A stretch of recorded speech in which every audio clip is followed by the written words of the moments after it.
A'udzu billahi minasyaitonir rajim. Bismillahirrahmanirrahim. Assalamualaikum warahmatullahi wabarakatuh. Alhamdulillahi rabbil alamin wa bihi nasta'inu ala umurid dunya waddin nasta'inuhu wa nastaghfiruh wa na'udzu billahi min shururi anfusina wa min sayyiati a'malina. فمن يهد الله فلا مضل له ومن يضلل فلا هادي له أشهد أن لا إله إلا الله وحده لا شريك له وأشهد أن محمدا عبده ورسوله لا نبي بعده أما بعد. Puji syukur kehadirat Allah Subhanahu wa taala yang masih melimpahkan rahmat dan nikmatnya. Kita bersyukur dengan mengucapkan alhamdulillahi rabbil alamin. Kemudian tidak lupa pula bersalawat kepada Rasulullah dengan mengucapkan Allahumma salli ala Sayyidina Muhammad wa ala ali Sayyidina Muhammad. Dan bersalam kepada Rasulullah dengan ucapan Assalamu alayka ya Rasulullah. Alhamdulillah kita dapat kembali meneruskan pengajian tafsir ayat-ayat suci Al-Quran yang insya Allah kita akan teruskan ke surah An-Naml. Sebelum ini selesai, kita membahaskan surah Asy-Syu'ara. Kita akan lanjutkan kepada surah An-Naml, yaitu surah yang ke-27 urutannya dari surah-surah Al-Quran. Surah An-Naml adalah surah yang turun di kota Mekah, yaitu ketika Rasulullah berada di kota Mekah. Maka disebut juga sebagai surah Makkiyah. Ayat-ayatnya ayat-ayat Makkiyah, ayat-ayat yang turun di kota Mekah.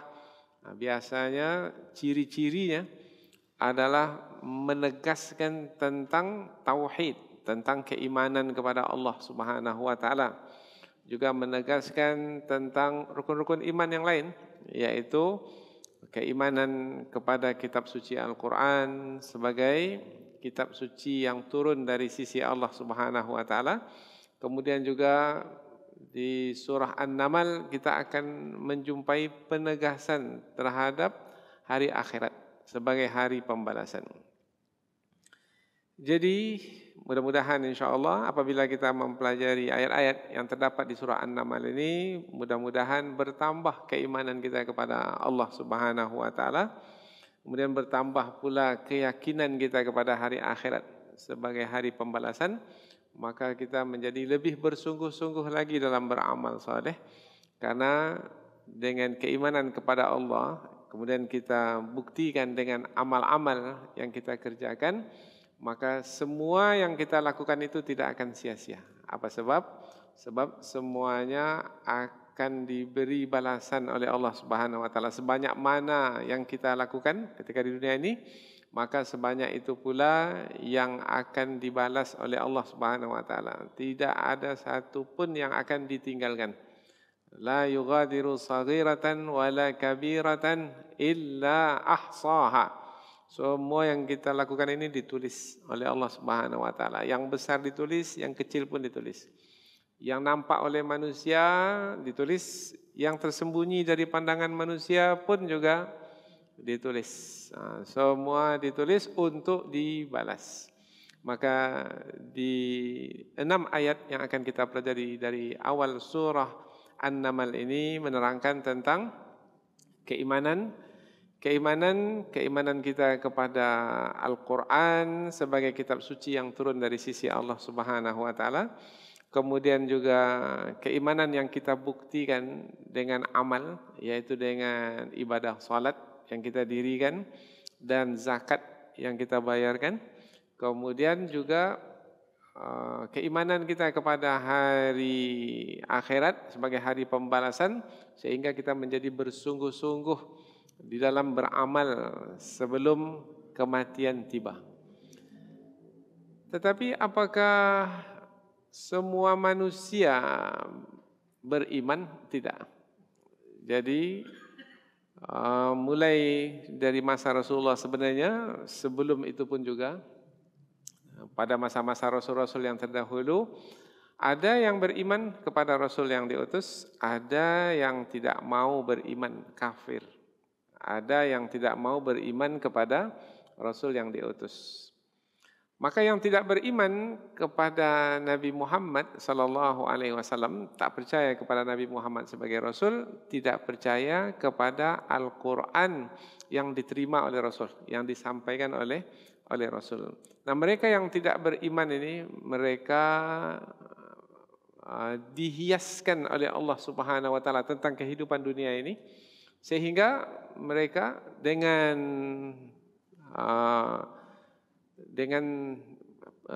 dihiaskannya tentang kesenangan dunia ini, maka mereka menjadi lalai, mereka menjadi tersesat. Kelalaian, kesesatan menenggelamkan mereka dalam kekufuran. Dengan kelalaian, dengan kesesatan tersebut, maka mereka tidak mengetahui lagi mana yang benar, mana yang salah, mana yang baik, mana yang buruk, mana yang menguntungkan, mana yang merugikan. Mereka tak tahu lagi mana halal, mana haram, mana hak, mana batil. Karena mereka tidak mau beriman kepada kebenaran, kemudian mereka tidak mau percaya kepada Rasul yang diutus, mereka tidak mau menerima Al-Quran sebagai kitab suci yang merupakan petunjuk bagi mereka. Maka yang mereka ikuti apa? Nah, kalau mereka tidak mengikuti kebenaran, lalu yang mereka ikuti apa? Yang mereka ikuti adalah kehendak hawa nafsu mereka. Pastinya adalah yang bertentangan dengan petunjuk Allah Subhanahu wa taala. Yang mereka ikuti apa? Yang mereka ikuti adalah bisikan-bisikan syaitan yang menyesatkan mereka. Maka mereka ini yang tidak mau beriman kepada kebenaran, tidak mau mempercayai Rasul sebagai Rasul yang diutus kepada mereka, maka mereka ini akan mendapatkan siksaan di dunia ini sebelum kematian tiba. Mereka sengsara dalam menjalani hidup di dunia ini. Nanti kita akan bahaskan seperti apa kesengsaraan itu. Kemudian mereka juga akan mendapatkan siksaan selepas kematian di alam barzakh. Karena alam barzakh itu adalah pembalasan. Kemudian di hari akhirat, dan hari akhirat itu adalah hari pembalasan. Dan di hari akhirat mereka akan lebih sengsara lagi. Maka rugi di dunia, rugi di akhirat, dan di akhirat mereka lebih rugi lagi. Jadi Al-Quran yang diturunkan kepada Rasulullah SAW betul-betul adalah nikmat sebenarnya yang mesti disyukuri. Siapa yang beriman kepada Al-Quran yang diturunkan kepada Rasulullah, maka bermakna dia telah mendapatkan nikmat yang besar. Maka kita alhamdulillah dengan keimanan yang telah Allah letakkan dalam hati kita, kita beriman dengan mentauhidkan Allah, kita beriman dengan percaya kepada Rasul-Rasul yang diutus, termasuk Rasul yang terakhir Nabi Muhammad SAW. Kita beriman dengan Al-Quran yang diturunkan kepada baginda, kemudian sampai kepada kita dan kita pelajari dan kita amalkan. Mudah-mudahan dengan keimanan yang ada dalam hati kita itu akan menghantarkan kita kepada keberuntungan. Keberuntungan di dunia dan keberuntungan di akhirat. Mudah-mudahan insyaAllah majlis yang sekejap ini, yang tak berapa lama ini, mudah-mudahan mendatangkan manfaat kepada kita, yaitu berupa bertambahnya iman kita kepada Allah Subhanahu wa taala. Semakin yakin kita kepada Al-Quran yang Allah turunkan kepada Rasulnya Nabi Muhammad sallallahu alaihi wasallam, dan semakin sungguh-sungguh kita di dalam mengamalkan kandungan Al-Quran dalam kehidupan keseharian kita, insyaAllah. Inilah sebagai pengantar dari 6 ayat yang akan kita pelajari, yaitu awal dari surah An-Naml. Sebagaimana biasa, sebelum kita mempelajari kandungan ayat melalui tafsir, kita akan membaca terlebih dahulu, kemudian kita akan menerjemahkannya. Setelah itu barulah kita pindah ke tafsir ayat.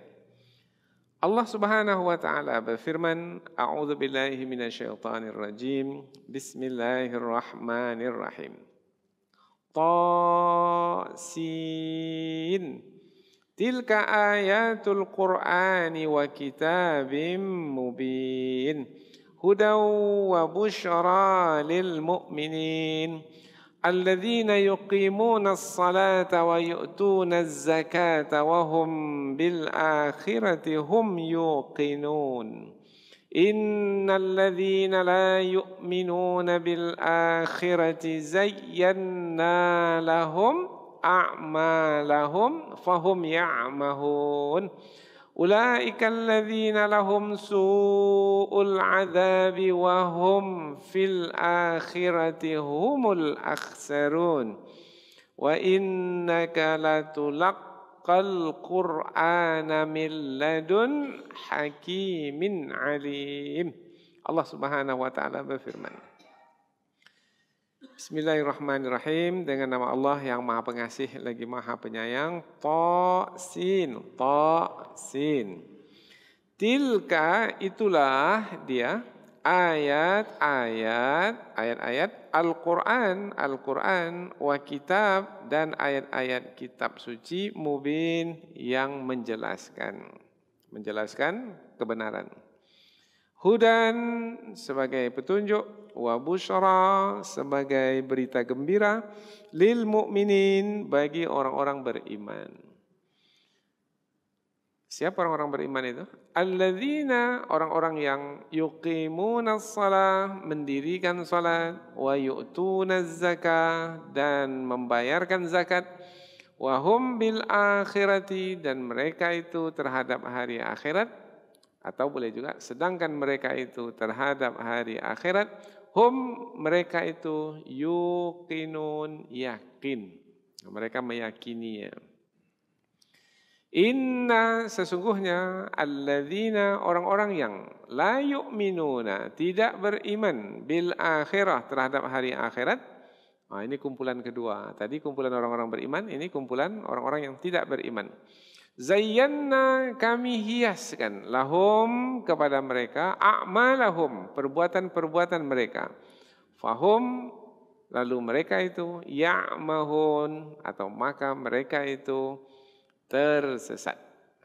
Tersesat maknanya tidak mengetahui arah. Ya'mahun, tenggelam dalam kesesatan. Ulaika, mereka itu, alladzina, orang-orang yang lahum, bagi mereka, su'ul azab, azab yang buruk. Wahum, sedangkan mereka itu, fil akhirati, di hari akhirat, hum, mereka itu, humul akhsarun, mereka itu orang-orang yang merugi atau sangat merugi. Wa innaka, dan sesungguhnya kamu wahai Muhammad, latulaqqa, sungguh telah diberikan kepadamu Al-Quran, min ladun, dari sisi Hakim, Allah yang maha bijaksana, Alim, lagi maha mengetahui.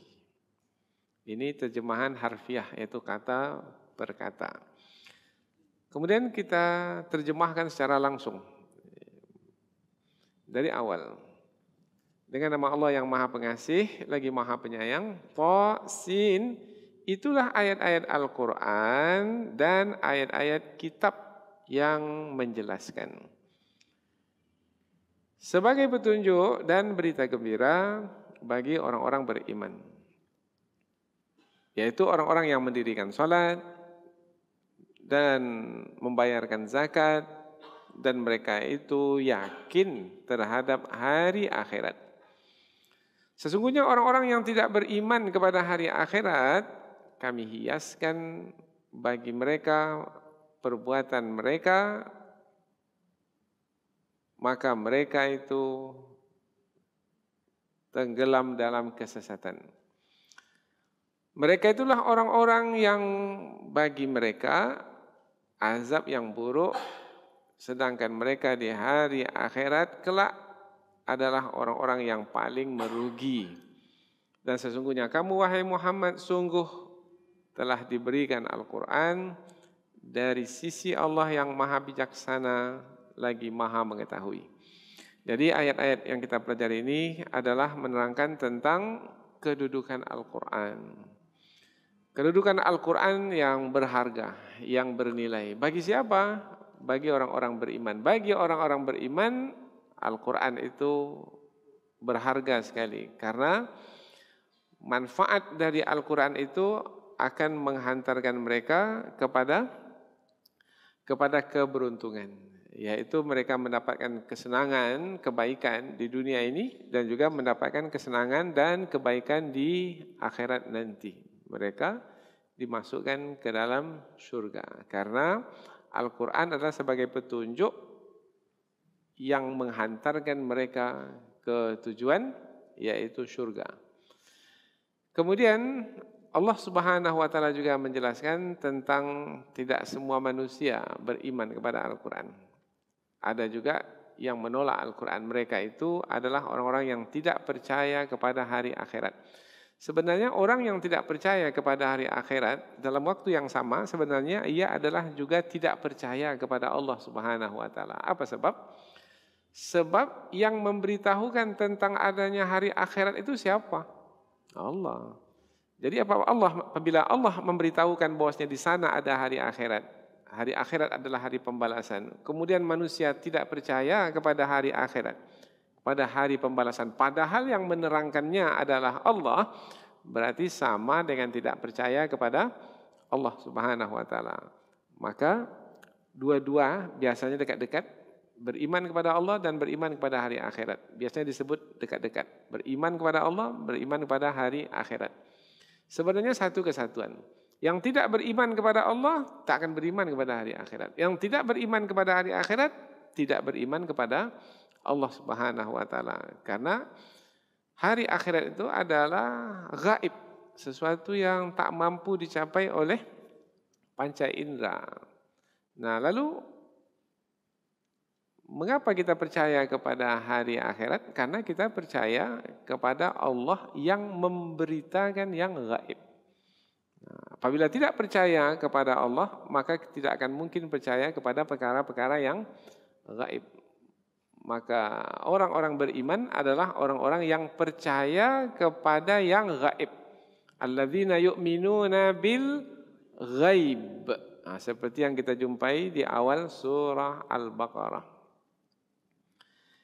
Jadi ayat-ayat yang kita pelajari ini adalah ayat-ayat yang menegaskan tentang tingginya kedudukan Al-Quran, yaitu yang berharga, yang bernilai, yang bermanfaat, yang menghantarkan manusia ke surga, yang apabila manusia menolaknya, maka membuat mereka menjadi merugi dan sangat merugi.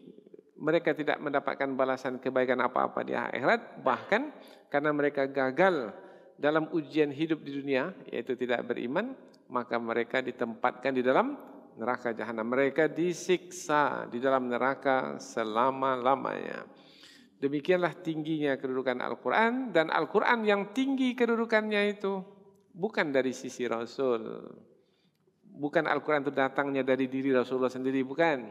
Al-Quran itu datangnya adalah dari sisi Allah yang maha bijaksana lagi maha mengetahui. Rasulullah menerimanya dan Rasulullah hanyalah menyampaikannya. Jadi Rasulullah menerima dan menyampaikan. Seperti apa yang diterima, seperti itu yang disampaikan. Inilah ayat-ayat yang menerangkan tentang kedudukan Al-Quran yang sangat tinggi, yang sangat berharga. Mudah-mudahan insya-Allah Allah letakkan iman dalam hati kita sehingga kita terus bersama dengan Al-Quran, mempercayai kandungan Al-Quran. Apa yang disebutkan dalam Al-Quran, kita benarkan. Kemudian, mudah-mudahan dengan iman yang ada dalam hati kita pula, Allah mudahkan kita untuk mengamalkan Al-Quran. Karena iman itu yang memudahkan kita untuk mengamalkan Al-Quran. Kemudian satu lagi, supaya ringan kita dalam mengamalkan Al-Quran, mudah-mudahan Allah letakkan pula kecintaan dalam hati kita terhadap Al-Quran. Karena kalau sudah cinta, suka atau senang terhadap Al-Quran, maka kita pasti akan berlama-lama membaca Al-Quran. Tidak ada sedikit pun merasa bosan. Tidak akan sedikit pun merasa terbeban. Kemudian begitu juga dalam mempelajarinya. begitu juga dalam mengamalkannya dalam kehidupan sehari-hari. Karena Al-Quran ini bukan hanya dipelajari, Al-Quran adalah juga diamalkan. Al-Quran ini mesti ia berpindah dari mushaf yang kita baca kepada kehidupan yang kita jalani, insya-Allah. Selanjutnya kita pindah ke tafsir ayat, yaitu penjelasan yang lebih panjang dari ayat dengan harapan kita lebih dekat dengan kandungan ayat, maka lebih terasa pelajaran atau petunjuk yang ada dalam ayat-ayat Al-Quran yang kita pelajari ini. Surah An-Naml, surah yang ke-27, yang sebelumnya adalah surah Asy-Syu'ara, yang apabila kita perhatikan ada kesesuaian antara surah An-Naml dengan surah yang sebelumnya, surah Asy-Syu'ara. Apa kesesuaiannya? Kesesuaiannya adalah sama-sama dimulai dengan ayat-ayat yang berkaitan dengan tentang kedudukan Al-Quran yang tinggi. Nah, di surah Asy-Syu'ara tentang Al-Quran juga awalnya, kemudian diakhiri dengan Al-Quran. Di surah An-Naml ini juga, yaitu tentang Al-Quran yang tinggi di awalnya, dan ini sangat bersesuaian sekali, sangat erat sekali kaitannya dengan penghujung surah Asy-Syu'ara. Kemudian apabila kita perhatikan pula kandungannya nanti, maka kita akan menjumpai di dalam surah An-Naml terdapat kisah-kisah yang juga seperti kisah-kisah yang terdapat dalam surah Asy-Syu'ara. Umpamanya di surah Asy-Syu'ara ada kisah Nabi Musa. Di surah An-Naml ada juga kisah Nabi Musa alaihi salam. Di surah Asy-Syu'ara ada kisah Nabi Saleh, Nabi Lut. Di dalam surah An-Naml juga ada kisah Nabi Saleh, Nabi Lut alaihi salam. Hanya saja di surah An-Naml ada tambahan kisah Nabi yang lain yang tak disebutkan di surah Asy-Syu'ara, yaitu kisah Nabi Daud dan Nabi Sulaiman, yaitu dua nabi yang kedua-duanya Allah berikan kelebihan, yaitu berupa kekuasaan. Jadi bukan hanya sebagai seorang nabi, tetapi juga sebagai seorang raja. Nabi Daud raja, Nabi Sulaiman pun raja. Nah, salah satu lagi kisah yang berkaitan dengan Nabi Sulaiman dalam ayat ini, dalam surah ini, adalah apabila Allah memberikan karunia kepada Nabi Sulaiman, yaitu berupa mampu mendengarkan perkataan hewan yang kecil, yaitu semut. An-Naml. An-Naml itu semut. Maka ada kisah di dalam surah An-Naml ini, kisah Nabi Sulaiman mendengar perkataan semut. Karena di dalam surah ini ada kisah semut dalam kisah Nabi Sulaiman alaihissalam, maka surah ini dinamakan dengan surah An-Naml. Karena ada kisah An-Naml, kisah semut di dalam surah ini.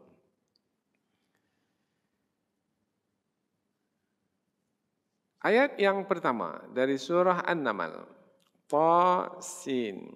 Itulah dia ayat-ayat Al-Quran dan ayat-ayat kitab yang menjelaskan. Ta-Sin. Kita menjumpai sebelum ini banyak di awal-awal surah Al-Quran disebutkan huruf yang terputus-putus. Ini disebut sebagai huruf yang terputus-putus. Al-huruful muqata'ah. Huruf ini tak ada barisnya. Kita lihat ini tak ada barisnya.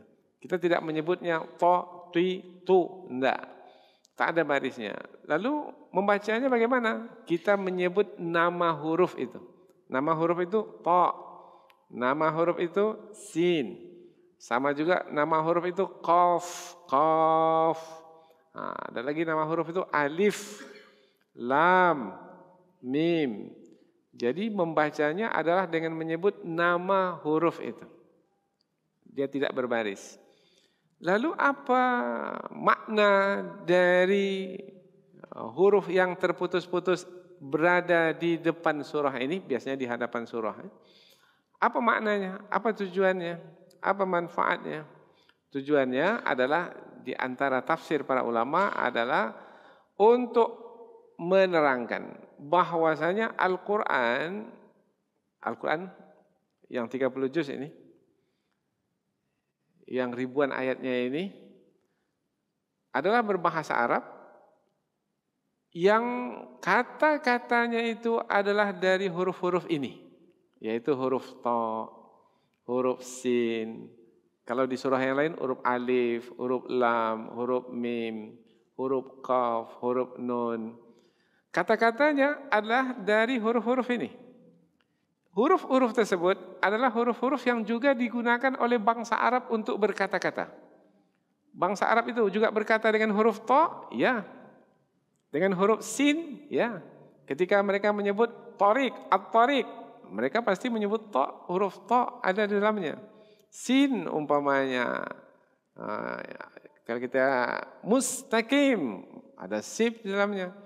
Orang Arab juga dalam berkata-kata menggunakan huruf yang sama dengan huruf yang ada di dalam Al-Quran. Tetapi meskipun mereka dalam berkata-kata menggunakan huruf yang sama, mereka tidak mampu untuk membuat yang sama dengan Al-Quran. Maka ulama tafsir menyebutkan penyebutan huruf yang terputus-putus di awal surah itu adalah sebagai bentuk i'jazul Quran, mukjizat Al-Quran, yaitu menerangkan bahwasanya Al-Quran ini adalah mukjizat yang turun dari sisi Allah Subhanahu wa taala, bukan perkataan manusia, bukan perkataan Nabi Muhammad sallallahu alaihi wasallam. Bahkan di surah Al-Baqarah Allah menantang bangsa Arab. Silakan berkumpul bangsa manusia dan bangsa jin untuk membuat yang seumpama dengan Al-Quran. Kalau memang ragu terhadap apa yang kami turunkan kepada hamba kami, yaitu maksudnya Al-Quran, wa in kuntum fi raibin mimma nazzalna ala abdina fa'tu bi suratin min mithlih wad'u syuhada'akum min dunillahi in kuntum sadiqin. Jika kamu ragu terhadap apa yang kami turunkan kepada hamba kami, yaitu Muhammad, yaitu Al-Quran, maka datangkanlah yang seumpama dengannya. Dan silakan minta tolong kepada siapa saja yang kamu jumpai untuk memberikan pertolongan dari kalangan bangsa jin ataupun dari kalangan bangsa manusia. Kamu tidak akan mampu mendatangkan yang seumpama dengannya. Dan kalau kamu memang tak mampu, maka takutlah kepada api neraka yang bahan bakarnya dari batu dan manusia. Wattaqun nar allati waquduha an-nas wal hijarah uiddat lil kafirin. Jadi ayat yang terputus-putus di pangkal surah ini adalah untuk menerangkan tentang Al-Quran yang berbahasa Arab, yang huruf-hurufnya diketahui oleh bangsa Arab adalah mukjizat dari Allah Subhanahu wa taala, yaitu firman Allah yang tinggi kedudukannya, maka tidak ada sebenarnya alasan bagi manusia untuk menolaknya. Karena manusia tidak punya kemampuan untuk menyamainya, apalagi mengalahkannya. Maka apabila manusia mencoba untuk menentang Al-Quran, maka tidak akan mungkin mereka berhasil untuk menentang Al-Quran. Menentang Al-Quran maknanya membuat yang sama dengan Al-Quran atau lebih dari Al-Quran atau menyalahkan Al-Quran. Tidak akan mungkin. Apa sebab? Sebab Al-Quran adalah firman Allah yang turun dari sisi Allah Subhanahu wa taala yang maha tinggi lagi maha sempurna. Tilka ayatul Quran, itu dia ayat-ayat Al-Quran. Itu kata penunjuk. Biasanya kata itu kita gunakan untuk menunjuk yang jauh atau yang dekat? Yang jauh. Kalau yang dekat kita sebut kata ini. Kalau itu jauh. Maka ulama tafsir menyebutkan penggunaan kata itu terhadap Al-Quran, itu ayat-ayat Al-Quran menerangkan tentang tingginya kedudukan Al-Quran. Al-Quran itu untuk menerangkan tingginya kedudukan Al-Quran. Itu ayat-ayat Al-Quran, ayatul Quran, ayat-ayat Al-Quran. Kita tahu ayat-ayat Al-Quran sudah jelas ya, yaitu yang kita baca ini adalah ayat-ayat Al-Quran. Wa kitab, dan ayat-ayat kitab. Ini yang perlu dijelaskan. Ada kalanya Allah menyebut firman-Nya itu sebagai Al-Quran. Ada kalanya Allah menyebut firman-Nya itu sebagai kitab. Apa bedanya perkataan Al-Quran dengan kitab? Ini Al-Quranul Karim. Ini Kitabullah Al-Karim. Penggunaan kata Quran untuk menerangkan bahwasanya firman Allah itu telah terkumpul. Kata Quran itu adalah dari kata berkumpul, kumpul. Quran, terkumpulnya firman Allah itu. Kemudian kitab itu telah tertulisnya Al-Quran itu. Jadi kitab dari kata kataba. Kataba maknanya menulis, telah tertulis. Jadi Al-Quran adalah telah terkumpul dan bisa dibaca.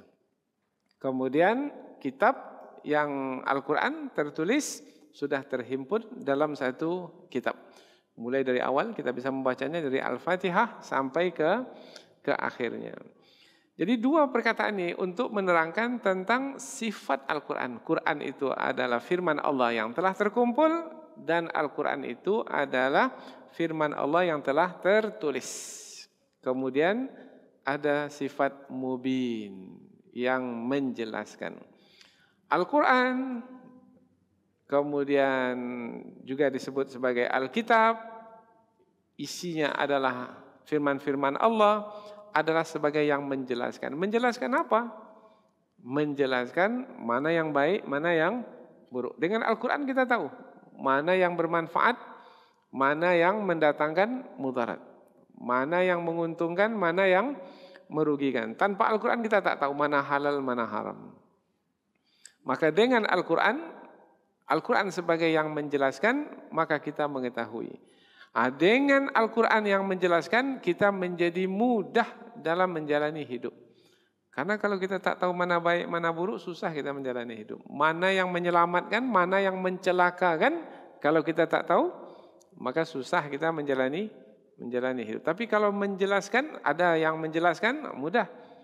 Ada dua umpamanya di depan kita, sama-sama nampak barangnya itu, sama seperti ini di atas piring, ini pun juga di atas piring. Bentuknya sama, warnanya pun sama. Yang mana yang mau kita ambil? Ada yang memberitahu dengan pengetahuan.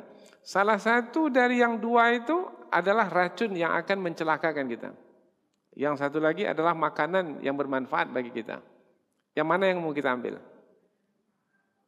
Pasti kita yang mengambil yang bermanfaat. Tapi kalau tak ada yang menjelaskan yang mana dari yang dua itu yang bermanfaat, pasti kita akan susah. Yang mana ini ya? Ini mempertaruhkan nyawa ini.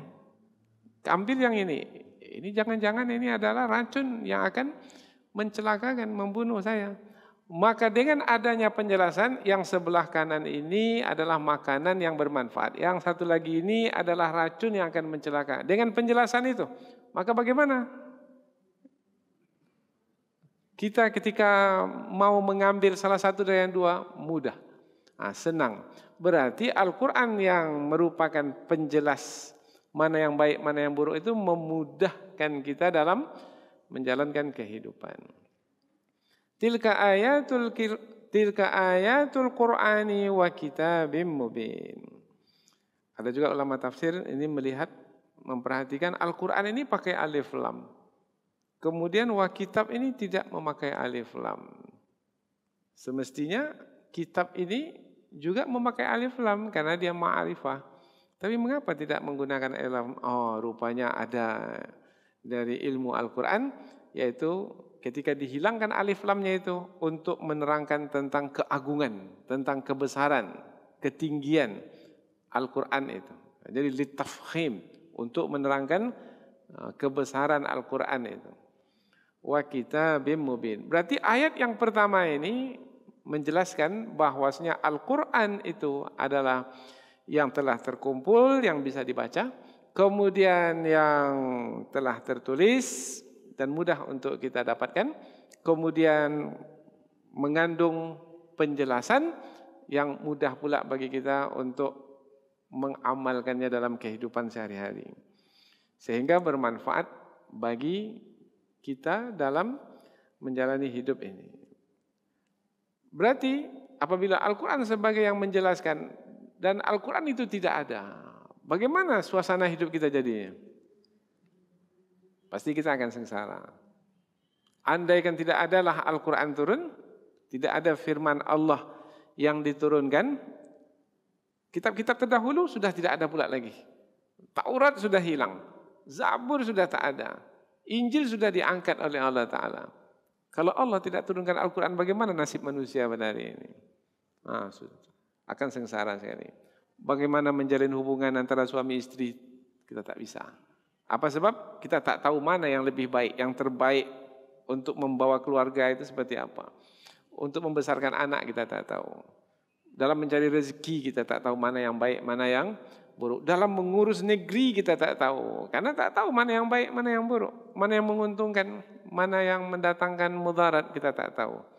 Maka kita beruntung pada hari ini dengan Al-Quran yang diturunkan oleh Allah sebagai kitab suci yang bisa dibaca dan kitab suci yang sudah tertulis, yang terpelihara. Hudan wa busyara lil mu'minin.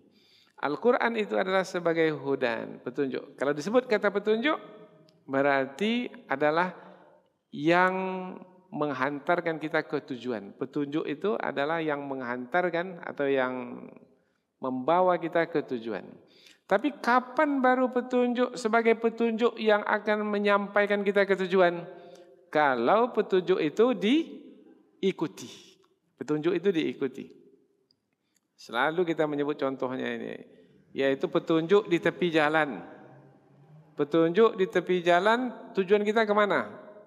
Ketika menempuh jalan itu tujuan kita ke Padang, umpamanya kota Padang. Ada petunjuk di tepi jalan ke kota Padang. Lurus Padang, ada tulisan Padang lurus. Ikuti petunjuk lurus. Belok kanan Padang.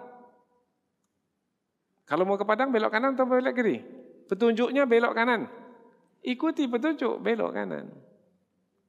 Sampai Padang. Ikuti petunjuk sampai tujuan. Berarti Al-Quran sebagai petunjuk adalah buat ini, buat. Jangan buat ini, jangan buat.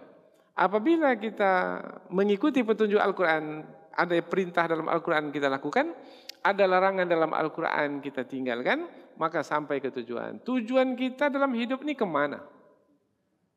Kalau tadi perjalanan ke Padang, ini yang perjalanan kita di dunia ini lah. Kalau perjalanan hidup kita ini kemana sebenarnya ini?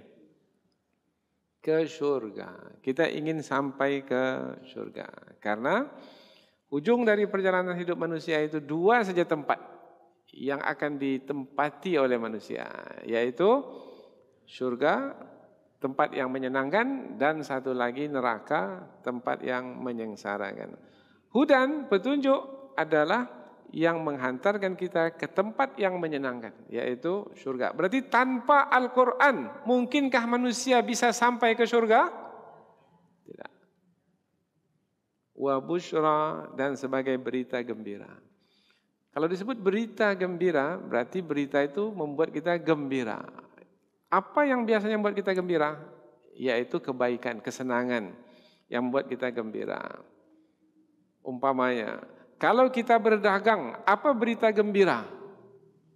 Kalau kita berdagang, untung yang akan kita dapatkan. Maka ketika diberitahukan, ini kalau kita jual sekarang ini adalah yang laku laris, maka kita akan dapat untung banyak. Berarti berita itu berita yang menggembirakan. Sudah berdagang dan nampak banyak peminat yang akan membeli barang yang kita jual itu, menggembirakan kita. Sudah dapat kita untung? Belum. Tetapi ada berita yang buat kita gembira. Sudah masuk kita ke surga? Belum. Tapi sudah ada berita yang membuat kita gembira? Ya, kalau beriman dan membuktikan iman itu dengan amal saleh, maka ada berita gembira, yaitu nanti akan dimasukkan ke dalam surga. Kita sudah beriman sekarang dan kita pun sudah beramal saleh, maka ayat Al-Quran yang memberitakan tentang siapa yang beriman dan beramal saleh baginya surga, maka membuat kita menjadi gembira. Maka berita Al-Quran itu adalah berita gembira yang membuat kita gembira. Jadi kegembiraan itu sudah kita dapatkan sekarang? Sudah.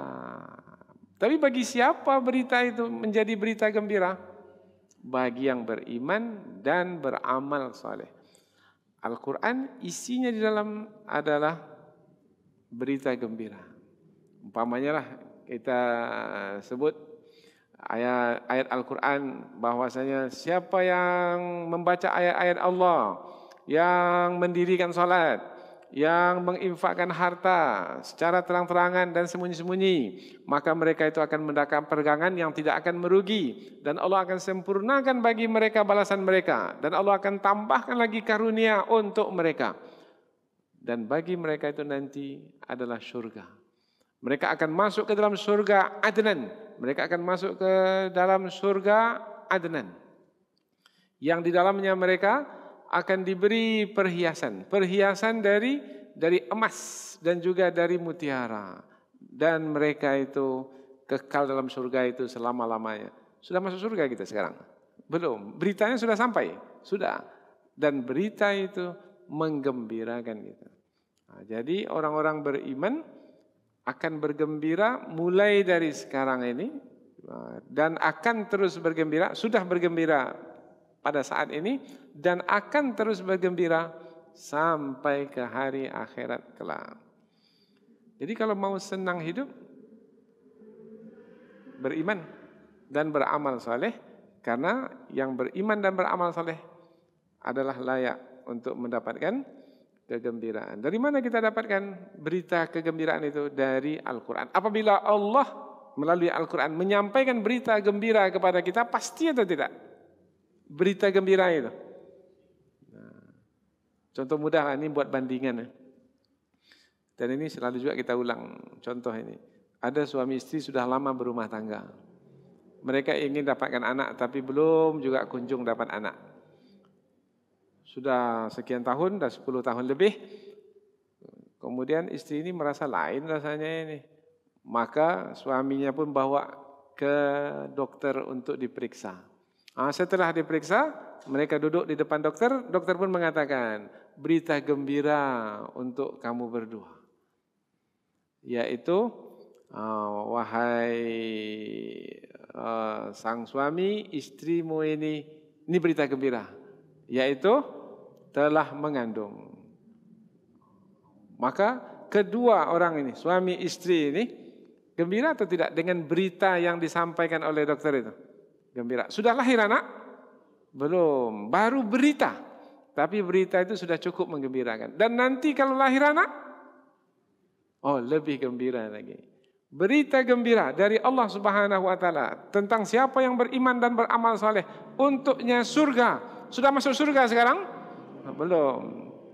Tapi berita itu pastikah akan berlaku seperti yang diberitakan? Pasti. Karena yang memberitakannya siapa? Allah. Kalau yang disampaikan oleh dokter itu pasti tak berlaku. Belum tentu. Belum tentu. Tetapi apabila Allah yang memberitakan, pasti. Maka apabila berita gembira dari Allah, kita akan menerimanya dengan keyakinan tanpa sedikit pun keraguan. Tapi kalau dari manusia, belum tentu kita sepenuhnya yakin, karena boleh jadi ada kemungkinan tidak berlaku seperti yang diberitakan. Berarti ketika kita mendapatkan berita dari Al-Quran yang menggembirakan, maka membuat kita menjadi gembira. Maka siapa yang sedih? Ada kalanya kita sedih atau tidak? Sedih ya? Ketika kita diuji dengan berbagai macam ujian di dunia ini, kita menjadi sedih. Kita dikhianati, kita sedih. Dalam berdagang kita rugi, kita sedih. Macam-macamlah kesedihan. Macam mana supaya gembira? Al-Quran itu adalah berita gembira bagi orang-orang beriman. Bagaimana supaya gembira? Baca Al-Quran. Baca Al-Quran. Maka membuat kita menjadi gembira. Ketika nanti disebutkan tentang setiap yang berbuat baik, meskipun tidak mendapat balasan kebaikan dari manusia, jangan sedih, jangan kecewa. Pasti mendapat balasan dari Allah Subhanahu wa Ta'ala. Karena Allah memberitakan berita gembira itu. Barang siapa yang berbuat baik sekecil apapun, pasti dia akan mendapatkan balasan kebaikan dari Allah, meskipun dia tak dapatkan dari manusia. Siapa mereka yang beriman itu? Yang menjalin hubungan dengan Allah dan yang menjalin hubungan dengan manusia. Alladzina yuqimuna shalah, orang-orang yang mendirikan salat, wa yu'tuna zakah, dan mengeluarkan zakat, wa hum bil akhirati hum yuqinun, dan mereka itu terhadap hari akhirat mereka itu yakin. Yakin? Apa makna yakin? Kalau kita ngaji tafsir ini kita mesti bahaskan kata-kata itu. Mendirikan salat ini dah biasa.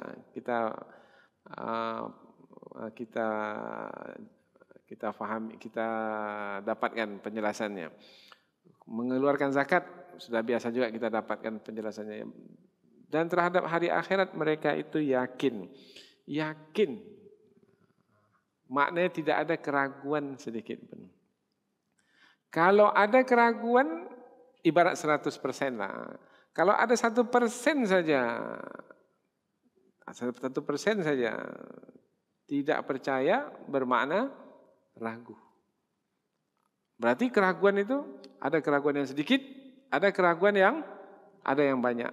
Terhadap hari akhirat tidak boleh ragu, mesti yakin, mesti 100%. Hari akhirat tuh sudah mulai sekarang ini, belum? Sekarang ini masih masa dunia sekarang ini. Karena hari akhirat itu akan berawal dengan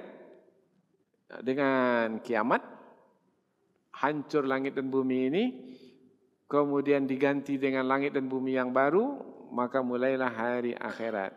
Jadi sudah berlaku hari akhirat itu sekarang? Belum. Belum mulai lagi hari akhirat.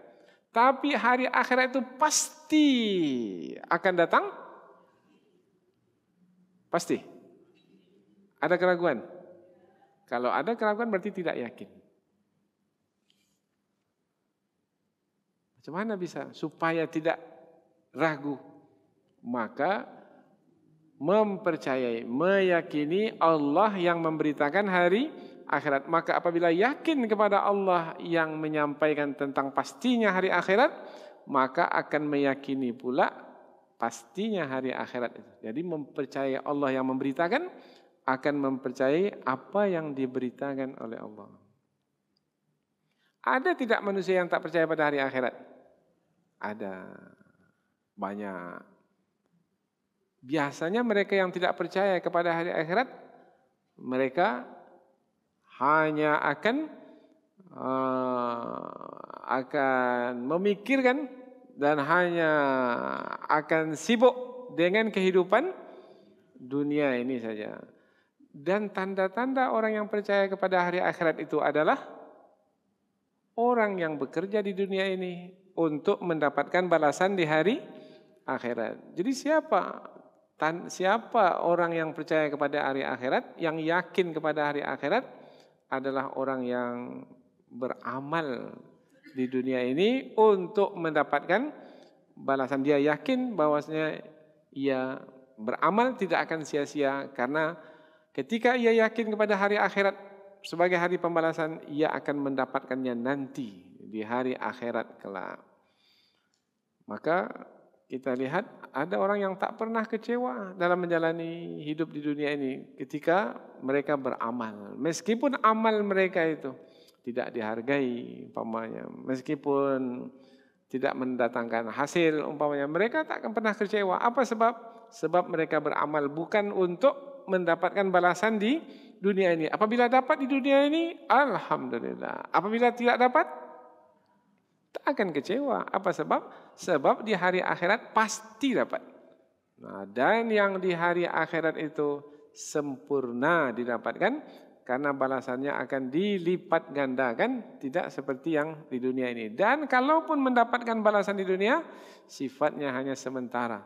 Sementara balasan yang didapatkan di akhirat adalah tidak terhingga, yaitu balasan yang kekal dan abadi. Nah, orang yang memiliki keyakinan kepada hari akhirat, merekalah yang bermanfaat Al-Quran, yang kandungannya sebagai petunjuk dan berita gembira. Lalu Al-Quran yang agung, yang mulia, yang berharga, yang bernilai itu, apakah bermanfaat bagi semua manusia? Tidak. Kepada yang beriman, ya. Tetapi kepada yang tidak beriman, maka Al-Quran itu tidak ada manfaatnya bagi mereka. Al-Quran itu bermanfaat, tapi bagi mereka, mereka tidak mendapatkan manfaat Al-Quran itu disebabkan karena ketiadaan iman di dalam hati. Jadi penentu Al-Quran itu menjadi bermanfaat atau tidak adalah bagi seseorang adalah iman yang ada pada diri orang tersebut. Nah, ini yang ditegaskan dalam ayat berikutnya. Innalladzina la yu'minuna bil akhirah. Sesungguhnya orang-orang yang tidak percaya kepada hari akhirat, zayyana lahum a'malahum fahum ya'mahun. Kami hiaskan bagi mereka perbuatan mereka dan mereka itu hanyut dalam kesesatan. Maknanya tidak bermanfaat bagi mereka Al-Quran. Apa sebab? Sebab mereka itu tidak percaya kepada Al-Quran sebagai petunjuk. Yang mereka ikuti adalah hawa nafsu atau bisikan syaitan, sehingga kami hiaskan bagi mereka perbuatan mereka. Sehingga apabila Allah telah menghiaskan bagi mereka perbuatan mereka, maksud Allah menghiaskan ini adalah menjadikan mereka, karena mereka tidak mau menjadikan Al-Quran sebagai petunjuk, maka mereka memilih kesesatan, maka Allah memandangkan kepada mereka pandangan, sehingga pandangan tersebut menjadi terbaliklah apa yang mereka pandang itu, yaitu mereka memandang yang baik itu buruk dan memandang yang buruk itu baik. Hawa nafsu. Apabila manusia mengikuti hawa nafsu, maka manusia akan memandang, umpamanya memandang dengan hawa nafsunya itu. Apabila kita memandang harta dengan hawa nafsu, maka yang kita pandang bukan hanya harta yang halal saja, yang baik, tetapi yang haram itu pun juga akan dipandang baik juga. Kalau memandangnya dengan hawa nafsu. Karena hawa nafsu menyuruh kita melakukan keburukan. Maka apabila menyuruh melakukan keburukan, maka bukan hanya haknya saja yang dia ambil, hak orang lain pun ia ambil juga. Maka dia memandang mengambil hak orang lain itu baik-baik saja, tak ada buruknya. Bermakna sudah dihiaskan kepada mereka perbuatan mereka dalam mengambil hak orang lain yang semestinya mengambil hak orang lain buruk, dalam pandangan dia menjadi baik. Mengurangi timbangan baik atau buruk? Berbohong dalam berdagang untuk mendapatkan untung yang banyak, yang besar, baik atau buruk? Bagi yang mengikuti hawa nafsu baik. Karena dia dapat jalan pintas untuk mendapatkan keuntungan yang banyak dalam waktu yang singkat, dengan modal yang sedikit, dengan kerja yang mudah. Akhirnya terbaliklah dalam mengukur. Terbalik, inqalabat al-ma'air, terbalik, yang baik menjadi buruk.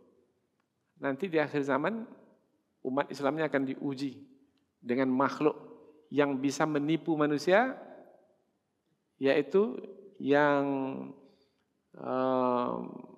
menipu manusia dengan sesuatu yang bisa membuat manusia menjadi terbalik dalam memandangnya.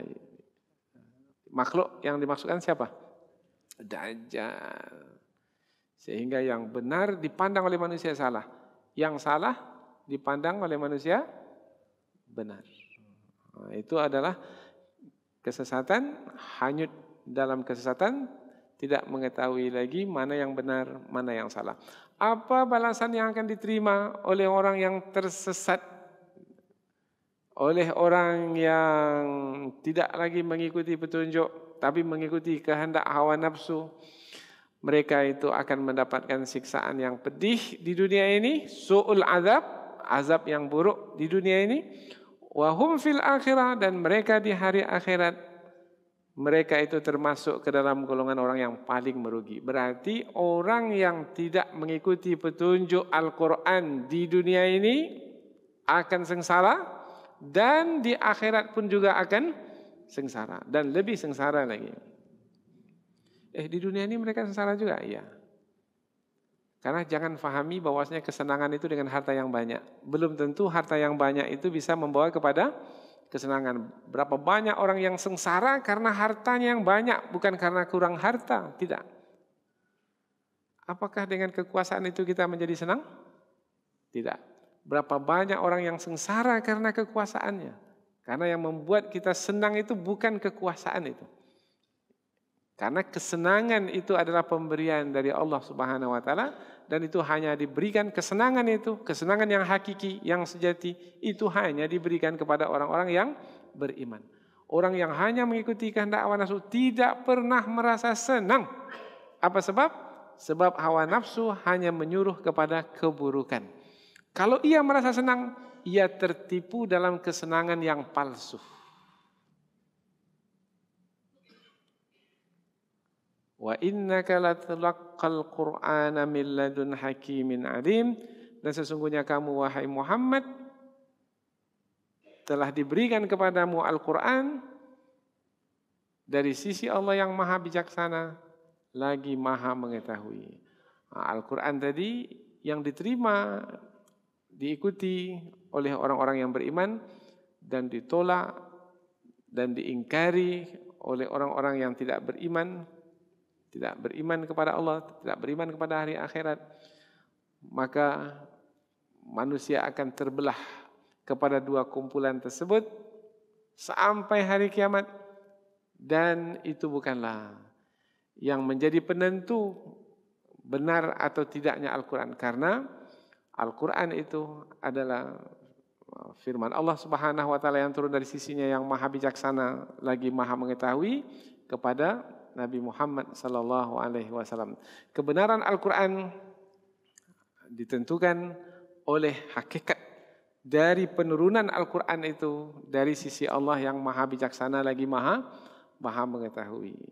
Jadi jangan sekali-kali memahami ini banyak orang yang menolak Al-Quran berarti Al-Quran ini benar atau tidak. Penolakan manusia bukan menjadi penentu kebenaran itu. Yang menjadi penentu kebenaran itu adalah kebenaran itu dari sisi Allah Subhanahu wa taala. Apabila dari sisi Allah Subhanahu wa taala itulah yang benar, dan yang datang dari selain Allah itulah yang batil. Yaitu yang datang dari Allah itu dialah yang benar, dan yang datang dari selain Allah. Jadi kebenaran itu penentunya adalah datangnya dari mana kebenaran itu. Idza ja'al haqqu zahaqal batil innal batila kana zahuqa. Kalau kebenaran itu telah datang, dari mana datangnya kebenaran? Dari sisi Allah Subhanahu wa taala. Penentu kebenaran itu adalah Allah Subhanahu wa taala. Jadi apabila memang dari sisi Allah, itulah dia yang benar. Nah, Nabi Muhammad yang diterima oleh Nabi Muhammad yaitu Al-Quran dari mana? Dari sisi Allah. Dukun yang diterima oleh dukun itu dari mana? Sebelum ini, dalam ayat sebelum ini. Untuk membedakan yang disampaikan oleh Rasul dengan yang disampaikan oleh dukun. Yang disampaikan oleh Rasul yang dari sisi Allah, Al-Quran. Yang disampaikan oleh dukun yaitu dari jin, dari syaitan. Itulah dia yang batil. Dan kebatilan itu akan sirna dengan sendirinya kalau kebenaran itu telah tiba. Innal batila kana zahuqa. Mana dia kebenaran Al-Quran itu? Yaitu yang datang dari sisi Allah yang disampaikan oleh Nabi itu. Di antaranya adalah kisah-kisah tentang Rasul-Rasul yang terdahulu, yang tidak akan mungkin bisa diceritakan oleh manusia biasa. Karena kisah tersebut adalah peristiwa yang sudah lama berlaku, dan itu hanya bisa diceritakan oleh yang maha mengetahui. Siapa yang maha mengetahui dari dahulu hingga sekarang, hingga masa yang akan datang? Allah Subhanahu wa taala.